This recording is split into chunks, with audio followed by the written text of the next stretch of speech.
which is really good for beginners. You're going to be doing toe touches, but not standing. You're going to be sitting down with your feet going up, and you're going to touch your toes. So this is what you do. Lie on your back with your feet raised up and your legs about 90 degrees, okay?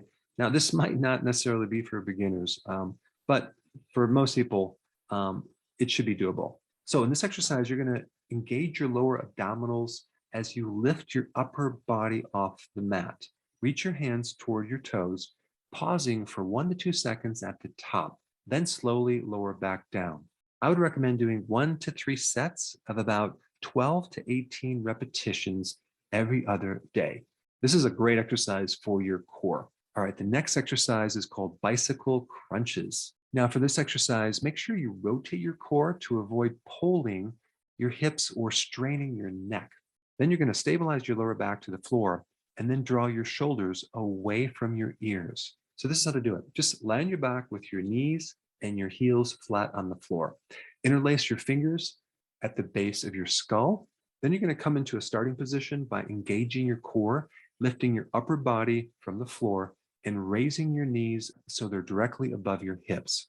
Now, on the exhale, twist your torso as you bring your right elbow and your left knee towards each other. At the same time, straighten and extend your right leg. Hold this position for a 1 to 2 count before inhaling to the starting position. Then do the opposite side. This is 1 repetition. So you're going to do 2 to 3 sets of 8 to 18 repetitions, depending on where your fitness level is. All right, number 3, burpees. These are pretty tough. Now, these burpees are a very explosive exercise that will really activate your abdominal muscles. So the first thing is to stand with your feet shoulder width apart. Squat down and place your palms in front of you on the floor directly under your shoulders. Now jump your legs back to come into a push-up position. Do 1 push-up and then jump your feet back to the starting position.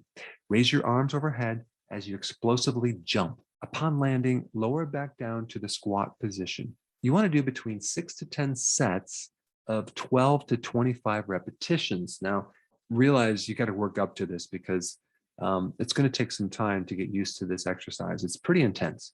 All right, number 4, the boat pose. This exercise will really build your abs and spinal muscles. All right, this is how you're going to do it. From a seated position, lean back on your buttocks and tailbone. Raise your legs into the air and form a V shape. Extend your arms in front so they're parallel to the floor. Now you're going to hold that position for about 1 minute and repeat this 2 to 3 times. Number 5, the forward plank. Holding a plank position takes a lot of strength and endurance, and it's going to hit your abs, your back, and your core.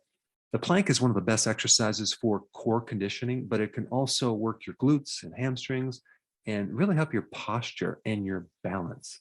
So the first thing you're going to do is rest your forearms on the floor with your elbows directly underneath your shoulders and your hands facing forward so that your arms are parallel. Extend your legs out beneath you and rest your toes on the floor. Your body should form 1 straight line from your shoulders to your heels. Squeeze your entire core, glutes, quads, and tuck your butt under a little to keep your lower back straight. Now make sure you do not drop your hips or raise your butt upwards towards the ceiling. Keep things very, very level. And you want to make sure that your head is positioned so your neck is in a neutral position and your focus is on your arms.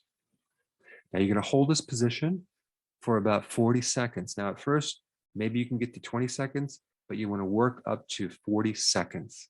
And you might want to do this like 2 or maybe 3 times every other day.